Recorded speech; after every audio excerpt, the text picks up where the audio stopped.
Hello, this is Abby. Dear Abby, this is gonna be a long one. Oh boy. Dear Abby, how do you tell the difference between a new exciting crush and a rebound? Does it matter? Dear Abby. Dear Abby. Dear Abby. Welcome to our little corner of the internet. This is the Dear Abby podcast. I hope you stay and hang out with us. See you in a sec.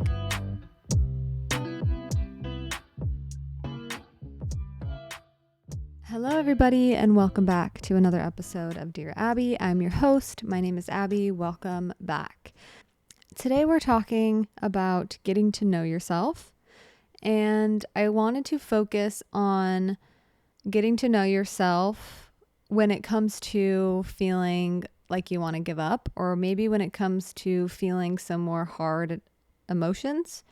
And also getting to know your thoughts. Because what I've observed from my own experience is it's really helpful to not just move through the motions of your day-to-day life and not take a second to understand maybe why you feel the way that you do. If it's overwhelm or anxiety or bleh. You have no motivation, you have no excitement for things, whatever it is, that's a hard thing to be feeling. It can be really helpful to take time to understand the thoughts that are maybe creating these feelings or these beliefs, maybe to take it a level deeper that's maybe causing these feelings. And sometimes you have a day where you just feel off and then the next day you feel fine. And you don't feel like it's something that's lingering or staying. But then there are times where there is something lingering and it's wrapped itself around you internally and it won't let go. And we have all of these thoughts that come every single day that we experience every single day, but we might not even be conscious enough in the moment to listen to those thoughts and not to believe them, because that's a really big difference, is like to listen to thoughts or to understand what thoughts are being thrown at you in your own head that could be creating hard feelings and believing them. Obviously an example would be, okay, I accidentally interrupted. I'm using this as like a social anxiety, maybe anxious thought, is you had a conversation, you got excited and maybe you cut them off before the last word and you were like, oh, I don't want to do that anymore, but you did it. And then you feel bad about it. And then maybe now your thoughts around that are, they don't like you, you're rude, all of these very black and white, like jumping from, oh, I accidentally got excited talking to them, cut them off in the last sentence, to I'm rude, I'm horrible, etc., etc. So how do we get from point A to point B so fast? I think that's a good thing to be aware of and understand about yourself if you have a tendency to do that with a lot of things. Because then you can understand yourself, and maybe if you feel anxiety after social situations, maybe it is because your mind is flooded with all of these negative thoughts about yourself, or these beliefs that you shouldn't be socializing because you're inept in some way. And this is one example, one area, I guess, but it could be applied over anything. So that's what we're talking about today. I kind of wanted it to be an episode where if you feel like you want to throw in the towel on something, or you just feel that a feeling is being stickier than normal, and that you're having a hard time finding ways to feel like yourself again, to feel free in your own body and your own mind, and to feel like integrated with your life. And that's like they use that term all the time when I was in yoga teacher training, but it's to be actually living the life that you're given versus half in, half out, missing out on feelings, opportunities. And now from my understanding, at least, it's to live fully in your life, in your body, in your mind, in everything, whether that's good and bad, but to be fully accepting of the whole experience of human life, like an unconditional acceptance, and to not be stuck in your head or stuck somewhere emotionally that now, maybe something really brilliant is happening around you, but it's hard to feel that and to experience it fully because you're holding yourself back in some way, and not intentionally most of the time. That's, I think, another part of this is to be really patient, which I'll get to. So before we dive deep into that, first I wanted to go into the details, and then we'll do dubs and L's, then we'll get into meat, and then we'll do a Dear Abby, I think, if we have one. I haven't checked yet. and then we'll wrap up today's episode. As usual, I've missed recording. It's always hard to get to the point because I have to set everything up. So it's a small complaint, and it's a small price to pay to be able to have this connection with random people online and all over the world that feel any type of similarity to me, or that in some way or another we understand each other. So let's do Dubs and L's first. Dub. A couple weeks ago, I don't know if I actually mentioned this, but I went to the Broadway show, like the traveling Broadway show for Harry Potter and the Cursed Child. And I went by myself because my husband didn't really want to go. I think he already had plans that night. Oh, he was going to go see the Odyssey, which I haven't seen yet. And I wanted to go to this Broadway show because the tickets were like affordable. I would go by myself so I could kind of sit wherever, and the tickets were more affordable because I wasn't paying for two. And also I could just pick wherever like one seat is available in between people. So it was really wonderful. I think I've seen 2 Broadway shows before and loved both of them. I saw Wicked and one that we saw actually in New York, but I don't know what it was called. It's kind of like She's the Man.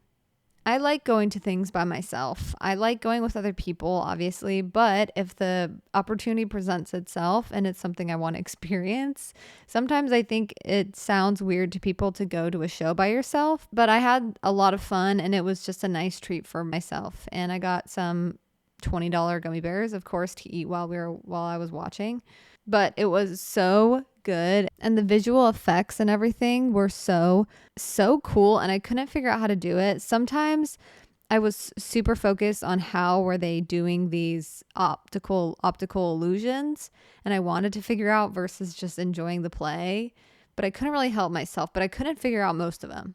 But most of them I had no idea how they were done. But there's 2 things specifically that I thought were cool. This is in the promo thing, so it's not spoiling anything. The Dementors, they looked so scary. The way that they were floating on stage was beautiful and horrifying. I genuinely kept telling myself in my head that it's not real, it's not real, it's not real, because they made them so creepy. But it was so amazing and entrancing. And then the other thing that I loved, I think, was there's a part where Hogwarts is kind of emo, I guess, is how I would say it, to not spoil anything. They kind of gone more gothic. And the way that they had the Hogwarts students walk was like my anime loving self's dream, because I don't know how to explain it, but they had their shoulders like before. Okay, to explain this. Okay, let me go into depth. Before, there was normal Hogwarts and everyone has their hoods and their cloaks. And to transition from scene to scene, they do these cool little dances with their capes, and things are flying all over the place. And it's really like fun, and it's really magical and whimsical. Academia, right? Like high class academia vibes, which I love. And then when something happened, something turned, and everyone was a little bit more gothic and angry. They were walking around on stage to transition the scenes with like darker hoods and capes, and they weren't like waving them around. They just had their shoulders hunched over, and they were walking like an anime bad guy, like a main bad guy, where they're like strutting, but they're angry strutting, and their head and neck is forward. And I don't know how to describe it to fully explain how cool it looked, but it was so fun and so satisfying to watch, and it just made me feel like I was like an in-person anime bad guy. That's like kind of cool, you know? It's a really random thing that I loved about I loved all of it, but those were the 2 things that I think I loved the most. And since I've been playing Hogwarts Legacy, which I know I've mentioned that before, I've just really been in the world of Harry Potter. And then we went to Universal, and there's Harry Potter there, and I've just been immersed into that. So, and I started reading the books, because I've actually never read the books before. I've only watched the movies. I never got to purple or black dotted AR reading. Okay. In elementary school, I've talked about this before, not too long ago. Not a great reader. I would always have to sit in from recess because I didn't do my reading, because I would take too long, and I would read the same sentence over and over and over again. And I was a slow reader. So I normally stayed in like the, what is that? Like orange, red color. But I just remember like dark purple and black books that had the little dots on them. They were like, you were so smart if you could read those books. And a lot of those were Harry Potter and like those sized books. I did like Junie B. Jones was like the hardest book that I read probably in elementary school or in junior high. Not kidding. But I'm happy that I get to experience the books for the first time. I already finished the first one, so now I'm on the second one. Oh, also at the theater, I sat in between two strangers. The girl on my right, her name was Jenny. Her name was Jenny or Jenna. Now I don't remember because it's been a couple of weeks, but she was the nicest girl ever. I was kind of nervous because I'm like, I don't want to bug anyone by sitting by them, which I mean, it's a theater, so I guess I shouldn't worry about that, right? Because that's what you're signing up for. You don't know who you're going to sit by. She was super nice. Like, obviously, she saw that I was sitting by myself, so she was asking me questions, and she was telling me all the right places to sit when you come, and that she loves this. She loves this theater hall, and I should come back and see more plays or whatever. And she really sold me on it. She obviously loved the theater and loved going because she was telling me all the things that she's seen. All in all, it was a great time. My sister came over the other night and played Nancy Drew over here with me, which was cool. We used to play Nancy Drew all the time growing up. She got one for Christmas from my brother, and then we started playing, and it was like our favorite game to play. We would play it on Sundays all the time as like family time, because my parents didn't love when we played video games, especially violent ones. But Nancy Drew was like not violent. And it was like, Mom, we're playing together. It's family time. She'd be like, okay, fine. You can keep playing your video games. And then my L's for this week are probably just same old, where I get a little bit of the brain fog. I've had a lot of OCD spiral nights where I wake up early, where I wake up at like 3 or 2 or 1, whenever. And then I just have these like spirals and these intrusive thoughts. And then I cringe myself to bed, like physically. The compulsion that I have is to like cringe, like physically with my face, and try to get the thoughts away. That happens a lot at night because I'm tired. It's easier for me to feel more defeated with my intrusive thoughts versus like, whatever, you can be there, I'm going to be fine. Or maybe I'm not, I don't know. But it's a lot easier to deal with those feelings and that like disgust, I think, with thoughts that come up with OCD when you're not already half asleep. Because when you are half asleep at night and then you have those thoughts, it feels a lot more real. And something that I remind myself time and time again, and I think anyone that struggles with OCD would say the same thing, where you kind of conquer, I guess, maybe a theme, or you conquer a certain loop that keeps happening, and it finally kind of melts away because you do the therapy for it, you do exposure, whatever you do. It kind of, and then something else kind of pops up, but it feels different. And it's not like a thought, it's more of an image. And it comes with this feeling instead. And so it kind of morphs, and then you get tricked into thinking that one's real because it feels real. And that's the point of OCD, right? It's supposed to feel real. It can feel real, but not be real. I've had to remind myself multiple times that it's going to come in many different sizes and shapes and feelings and images and thoughts. And it's all the same, and I have to treat it the same and just let it be there and not try to change anything, not try to play back memories or not do my normal compulsive behaviors. Lately, it's been false memory, to where I'm thinking something bad happened to me, but I can't think of what it is. And so I keep replaying my history and my childhood and my teens like over and over and over again until I'm even less sure about my life. Another one has just been, again, like I said, the physical cringing to get a thought to go away, or to just like make sure that I don't like the thought if it's something that's morally against what my beliefs are and who I believe that I am. And then I've had a couple days or weeks, I guess, where I feel disconnected or maybe depersonalized a little bit. And so that always triggers this existential themed OCD. And, what is life supposed to feel like? Am I supposed to feel like this? What if I am going to lose my mind? Like, all of these things are kind of resurfacing, and it's been hard. And I'm using my tools. and hold myself accountable, because I think that's like the nicest thing you can do for yourself when you're in a position like this and you're struggling with anything that's in your control to help with, at least not change it or get rid of it entirely, but to help. Those are my Dubs and L's. Okay, let's go into the details. Today, I wanted to talk about a picture that I took from this past week when my husband and I were on a walk at the beach. We like to go downtown. We like to go down to where all the beach houses are and take a walk sometimes on the boardwalk, but normally it's just like on the streets.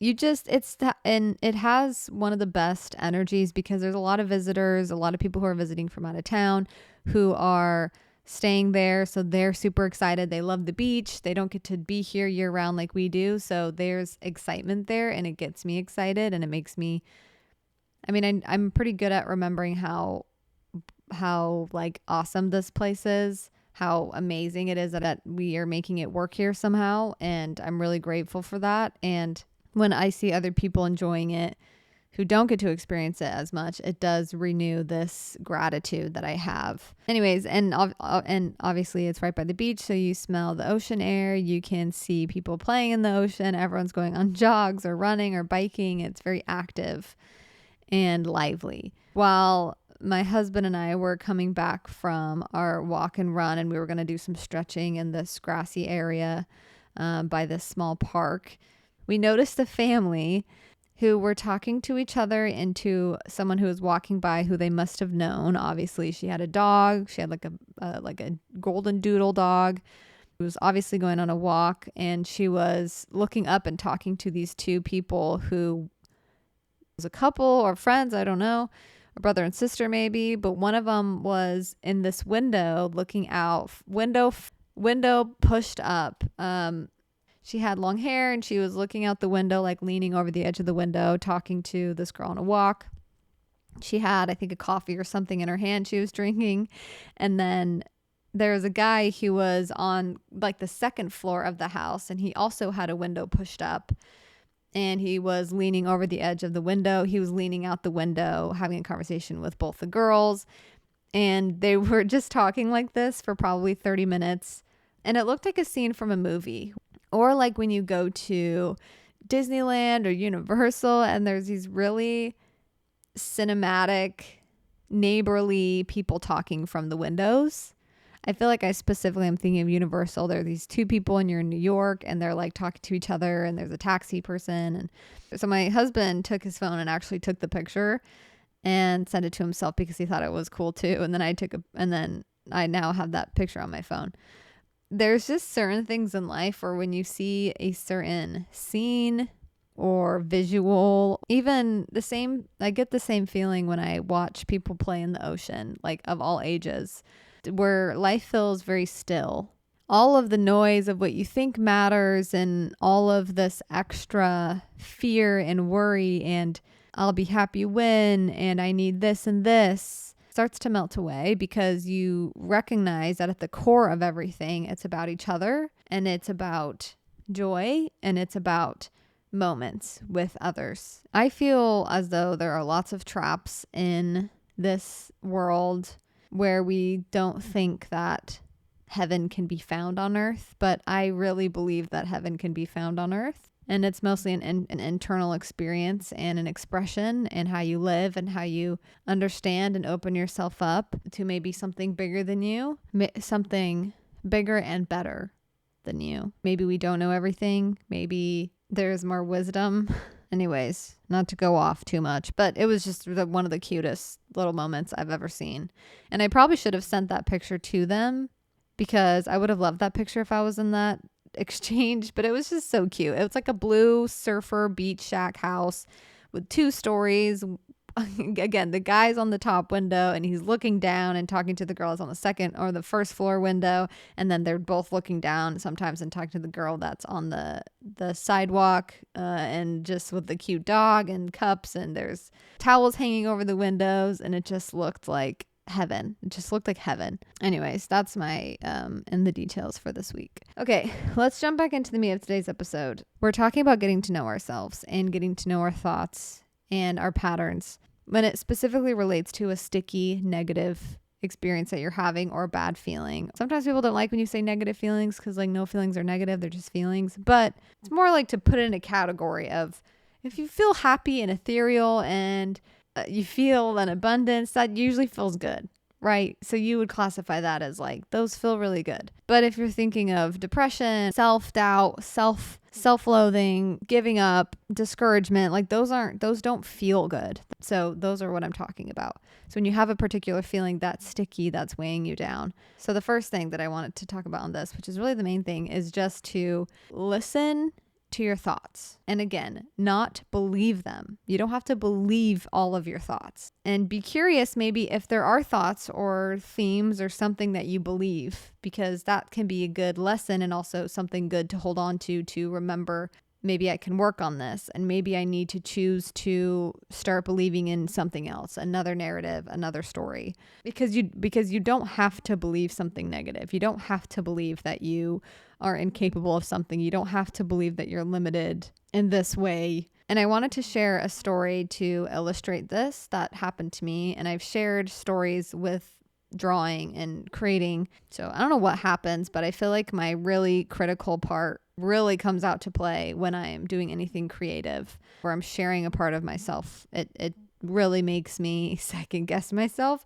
And also I feel really discouraged. What doesn't help these feelings for me in these situations is when I just try to talk over my negative thoughts and try to replace them with positive thoughts forcefully. I think there's maybe it might be different for everybody. Like it just depends on how maybe you work and how your brain works. For me, it takes something deeper and then also reiterating to myself or just choosing to believe in something more positive about myself. But to just overwork the negative thoughts with positive thoughts constantly is so exhausting and it feels too forced. And then I feel even more disconnected from myself. So maybe like 3 days ago, I was doing a reference drawing. I was sketching out this flower stem. I was sketching out this flower stem that had a branch of flowers, a branch from flowers that had, okay, what is it called?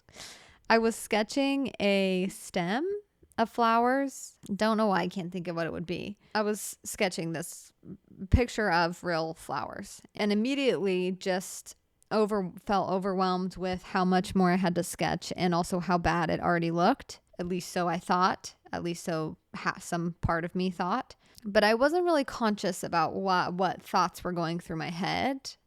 I mostly just felt frustrated and stuck. And I wasn't enjoying this and I was sad and discouraged and I didn't really know why because I wasn't listening to myself and listening to my thoughts, like what was my actual experience right now. I was more like, why can't I just feel better? Why can't I just feel like happy to be doing this? Why can't I just be more grateful that I have time to do this? Like all of these, why can't I, thoughts. And so I was like, okay, whatever, I'm just going to keep sketching. I feel like this all the time when I paint or when I sketch, so I'm just going to keep doing it, whatever. Erase some parts, did it again. And then the same discouragement came up and I wanted to quit so badly. I wanted to be like, hey, I'm just going to watch something. Like, I don't want to feel like this. I don't want to feel this way anymore because there's some part of me that really is excited to get better at stuff because I have stuff that I want to do. I have things that I want to create and I want to give back to this world in some way. I want to share a story in some way. And I can't do that if where I'm at doesn't match what I want to give. When I feel discouraged all the time, unmotivated and frustrated, it hinders my learning and it also hinders my experience to where, okay, I work at an office all day. When I come home, I want to be able to at least enjoy what I'm doing eventually, And sometimes I do, sometimes I don't. But this is a particular feeling that has been very sticky the past couple of months for me when it comes to trying to create something. So kept trying to draw, erase, drew again, and then that feeling came back up. So then in this moment, I put down the pencil. I didn't close my eyes, actually. I took a moment in quiet and stillness to listen to what was happening in my brain. to just take a moment and listen to what thoughts are floating around up there, and not the thoughts that I'm consciously conjuring up. I'm talking right now. I'm the one talking. But what thoughts are floating around in there that I'm just having to experience and that are just in there right now, in the forefront of my brain? Like, what thoughts subconsciously or consciously are floating around in my brain? And let's see if that has anything to do with how discouraged and frustrated I feel. Just be curious. So after a couple of moments of listening to what thoughts were coming up, of course, to no surprise, they were so negative and they were so hurtful to me. They were so hurtful to who I want to be, the things that I want to create. It was like the opposite of how I really deep down feel about my art and about life. But they're like circling, you know. After recognizing how exhausting it can feel to have so many negative thoughts floating around in your head all day, no wonder I was feeling overwhelmed and not enough and discouraged and sad and unmotivated, because anyone who had all of these negative thoughts floating around, who struggles mentally, or maybe who just has had a past that this is subconsciously or consciously, you know, whatever it is, has all of these negative things floating around in their head. No wonder I feel like this. Anyone would feel like that if their mind was saying all of these horrible things to them all the time. Whether you're super aware of it or not, we might not be aware of how maybe negative our self-talk is, or how negative maybe just the thoughts that our brain has floating all the time are, until we take these moments to listen to them.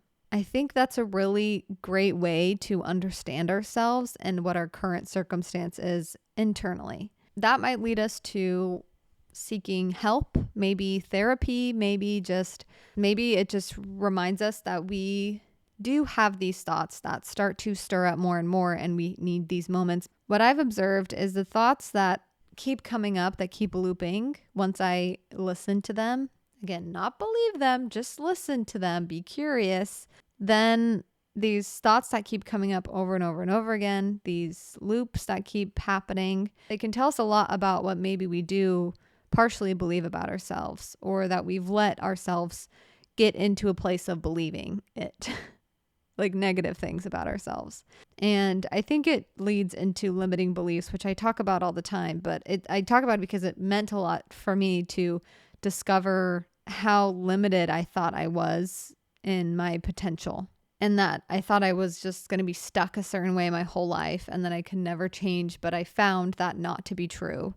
And that was exciting, and it brought me a lot of peace, but also it brought me a lot of excitement for life. Yeah, if you have these feelings that are sticky, maybe that could be helpful, and maybe a bit painful, to be honest, when you realize how maybe mean you can be to yourself, or your brain has been to you and is being to you. And not really not purposefully, but this world can be cruel, and there is a lot of cruel messaging. So that gets stuck in our brains, and then our brains are like, well, that's what other people are saying that our worth is tied to, or that's what other people are saying I should look like, or I should be at this point already in my life, or whatever. That messaging can be cruel, and it can be stuck in our heads subconsciously even.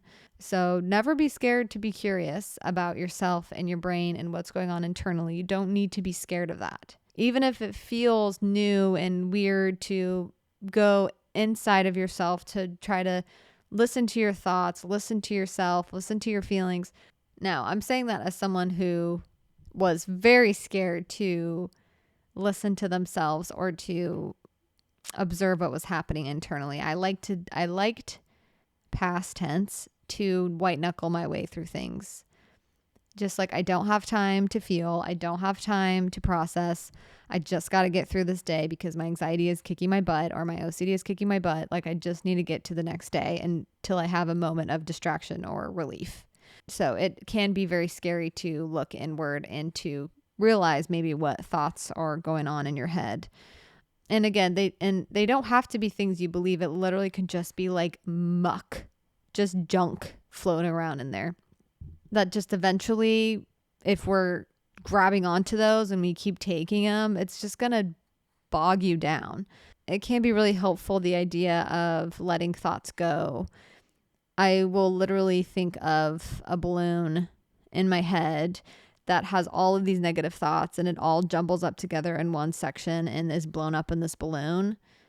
And so they're all bouncing around in the rubber balloon, and then it gets super full, and then eventually I cut the string that's attached, and then the balloon just floats away, and it's like all of those thoughts just go away. I don't need those. They're not helpful. Some thoughts are helpful. Some thoughts are definitely not helpful. Our brain saw one thing maybe in the corner of your eye someday on Instagram or TikTok or whatever you're on, or Facebook or whatever the freak, or a magazine, and now it thinks that that's valid in some way. So it's our privilege and annoyance to be able to sort through that and be like, not important, not important. That's important, not important, not important. Now with OCD, it can feel hard to do that, and it can become maybe a like a theme of some sort to how much meaning am I putting on this thought? Am I putting too much meaning on this thought? What does this mean that I'm putting too much attention on this thought? How am I letting this go? Am I letting this go correctly? Am I making it worse? Am I ingraining it more into my brain? That can be what a spiral may sound like if you struggle with this kind of a thing. The second thing I'll say is when you have those feelings that are really sticky is to face the things that you're afraid of, because when you keep running away from things you're afraid of, but you know you want to do eventually, it just keeps getting worse and worse and bigger and bigger and bigger. And sometimes the like sadness that we feel about something or discouragement is because we're not taking that chance on ourselves. So then we feel like we're digging ourselves deeper and deeper into discouragement because we may not be feeding the part of ourselves that we really believe can do great things, or maybe we're not taking that chance. Maybe we're not taking that step that we feel like we need to take in order to progress or to further our understanding about something or further our connection with someone, whatever it may be. Maybe there's things and steps that we feel like deep down we want to take, but we're scared to, so we keep putting it off. And sometimes those can be factors as to why we start to feel discouraged and things are getting heavier and heavier and heavier. Last thing I'll say is that if you find that you have a lot of negative thoughts, it sucks. It does not feel good, and it can feel heavy and exhausting and like it never ends. Within you, though, you have something that is stronger and can outlast these negative thoughts and these negative beliefs. Like there's a fighter in you. Sometimes we have to dig super deep to even keep going, to keep trying. And of course, we're allowed to be patient with ourselves, and we're allowed to be understanding and compassionate towards ourselves. Like self-compassion can be so helpful in feelings like this, because we may want to feel a certain way, or we may want to be different. Why can't we just be like so-and-so? They don't understand me, so that means everything I'm feeling is invalid. No, that is not true. Just because somebody doesn't understand you, even somebody that you love or that loves you, just because they don't understand your feelings and why you feel a certain way and why you have negative thoughts and why you have these experiences, does not take away from the experience that it is, and also doesn't make it so you can't be there for yourself. If someone else isn't able to be there for you, be there for yourself until someone can be. Or maybe the end all be all is just for you to be there for yourself. Like you don't have to get somebody else to understand you fully for you to take that step and try to understand what's going on in yourself. And then once you do, to have that compassion and that open heart for yourself and letting yourself feel whatever you feel. So, I'm talking about having all these feelings, and then sometimes our thoughts are causing all of these feelings, or like these beliefs, or maybe just like these same intrusive or thoughts that we have. Sometimes we randomly feel negative, and maybe it's not random. Maybe there is something deep down subconsciously that came up from seeing something or smelling something. You're so complex. There could be something that maybe triggered it that we're not even consciously aware of, but that's not something that we can think our way out of or change. Like if we have a feeling that comes up randomly, sometimes the best thing we can do, and this is where trial and error comes in, or trying a couple different things when you feel like a sticky feeling. Sometimes the best thing we can do is just to to just feel it and kind of turn the volume down on all of the thoughts and just focus on the feeling. Like, where is it coming from? What does it feel like? Is it warm? Is it cold? Do you have memories that are coming up with it? Where in your body is it sitting? What color is it? Like, ask questions internally, just thought-provoking questions and ways to really feel in your body and in that experience and that feeling, I'd say is the last thing actually to help with sticky feelings. Okay, as I'm pulling up the Dear Abby, another thing, and this is mostly specifically to my OCD girlies and guys out there, every once in a while, whether it's good or bad, I don't think it's compulsive unless you tell yourself it all the time. But once in a while, just have a really deep reminder. Just remind yourself that you are not your thoughts, because sometimes they can feel so loud and overwhelming and all-encompassing that we start to believe that we are our thoughts. It's so important to take that space away from your thoughts. To literally, mentally, I try to physically create space in my mind from the thoughts. I am not the thoughts that pop up into my head. I am. And my thoughts are something else. They're so noisy sometimes, and they're so negative, and they're so intrusive, and they're so obnoxious, and they can feel like that a lot. And I also am able to create some space between me and my thoughts.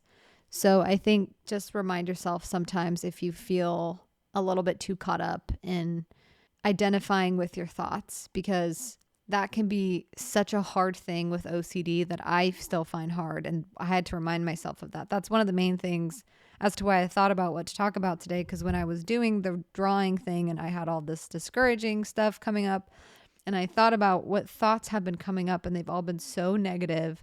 I've had so many intrusive thoughts lately. I think it's just because a lot of things have been happening around me. There's just things happening around me that are out of my control and that are hard. So my OCD has spiked. And so a lot of my thoughts are so I have a lot of intrusive thoughts, and it can just feel like you're watching a horror movie and you don't want to keep watching, but your brain kind of makes you. It can be hard to not identify with that because you think, why can I not just not think about this? Why can't I just turn this off? But that's what OCD is, and that's what it does. And that is so hard to not identify with your thoughts with OCD.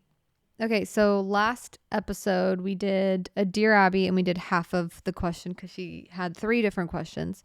So we're going to do another one today. And this one's about legitimacy and mental illnesses and disorders in terms of, that's kind of all she wrote, asking about it. So I'm guessing, and if I'm totally off on this, then that is my bad. But for whatever reason, a lot of people who are diagnosed with mental illnesses specifically feel like they're faking it, mostly because a lot of people say that to other people who struggle. They say they're just being dramatic, you're faking it, you're just doing it for attention. And that obviously is going to be hurtful when you hear somebody, especially someone that you care about or that has said they cared about you, and they say that. That really does not feel good to hear. A part of you maybe has heard that narrative before from people that don't understand. I think maybe there are cases where deep down they might feel like they struggle with something, but they don't feel like they're allowed to seek help or get better or have a better life. That it'd be ungrateful to try to feel better in some way, or that they would be ungrateful if they tried to seek help because maybe deep down they also expect more from life, but they don't feel like they're supposed to feel like that. So when other people are struggling and they're voicing it, it frustrates them. So that's what they say in turn. I don't know all the different reasons why people sometimes invalidate those with mental illnesses and disorders, but very common. I feel like almost every person I've met, especially with OCD, overthinks and second guesses their diagnosis because they've had it for so long and they've never been told that they have it before. So when someone tells them, they're like, oh, at first it makes sense. And you feel like, oh, this is real because you would just explain my exact situation and you're saying that this is a mental illness, a disorder. And I feel exactly how you're saying. But then that doubt comes back, whether from your voice or somebody else's. saying that like maybe you're just faking it though, or maybe you just are hearing what you want to hear. Something that can be helpful though is to just simply practice letting go of all of those opinions of other people. Like really start to become very much okay with being misunderstood. So when you have thoughts pop up like that, or when other people maybe say things, or you see something online, or a teacher says something, whoever says it, you're able to let it just fall right off the shoulders. You don't always need to internalize everything. I think sometimes if you are sensitive, especially, you can take comments and you can internalize it because you want to be reflective. You want to self-reflect. You want to be aware of things. But it can get to a point where then now you're invalidating your whole life experience. That's always so hard, to be misunderstood, and learning how to be misunderstood, especially on maybe a broad scale or sometimes on a minuscule scale, or just maybe by one person that you would love if they understood you more. So on top of learning to let it roll off the shoulders and not internalize it and think that it means something deeper than it does, it's also, I think, very helpful to voice why you talk about something, or voice why you do care about something.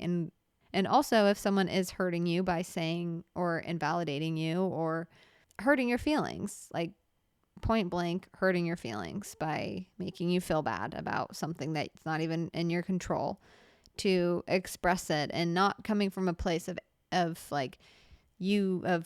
saying the other person sucks and is so rude and all of these things, because then they're going to get defensive. It's hard to respond well when someone's accusing you. So to express it with how you truly feel and coming from a place of opening and humility and letting them know how hurtful it can be when you say that. Like, I think the more honest and the more open you are with some people, that's what actually gets them to A, listen, and B, understand that it actually does mean a lot to you, because we might assume other people should take it as seriously as we do, but they might not have had the same experiences mentally as we have, and that just might not be top of mind for them. But for us, because we've experienced, whatever we have, we might have experienced a lot of these, so it's top of mind for us, and we've had to really struggle and work on this. But maybe for them, it's not something that they fully grasp and understand.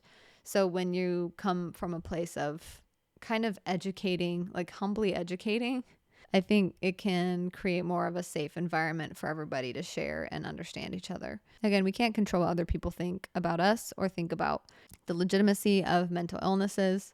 We can only control how we choose to believe it ourselves. The breath of fresh air and the weight that falls off my back when I no longer doubt what a professional has told me and I trust them. And I also just trust myself that it feels right to me. It feels like this is what is happening. So I'm going to trust that, and I'm not going to keep second guessing and doubting. I'm just going to choose to go with this. And that's as good as I know for now. But when I choose to believe and trust in a diagnosis that feels like it made sense to me, because sometimes you get diagnoses and you're like, this doesn't really feel like it for me. When you feel like something made sense and you were diagnosed, to just let that be the end of the back and forth. Is this real? Is this not real? The relief that I feel, the weight that's like lifted off my chest when I'm believing of myself and believing in my diagnosis makes me feel unstoppable. And it is such a big difference than when I'm listening to other people who are invalidating or don't believe in it or think it's made up, whatever it is. So we don't need everybody to believe us. Okay, you guys, that is all for today's episode of Dear Abby. I am really grateful for you guys for still listening. And I know it's weird that I only do 2 episodes a month now because I do it every other week, but I'm really grateful for you guys allowing me to take the time for myself. And I want to eventually go back to 4 times a month posting episodes. That is the goal, to go back to, but I've really been enjoying my time in between the episodes. But I also really miss recording every week. I'm starting to miss it more and more. But all in all, thank you so much for listening. I hope you have a wonderful weekend. If you want to support the podcast, you can leave a rating and a review on Apple and Spotify podcasts, as well as you can like, subscribe, comment on YouTube. I post all my podcasts on there with video and everything if you want to see. If you want to go above and beyond, you can post me on your story or a clip on your story, or you can also share this episode on your story or share it to someone who you think would listen to a podcast like this, and make a video about it if you want to go crazy. But really just word of mouth. If you like it, share it. Awesome. Anything's appreciated. I hope you guys have a wonderful, beautiful weekend. Take yourselves out. Have fun. Be kind to yourselves. Love you. Bye.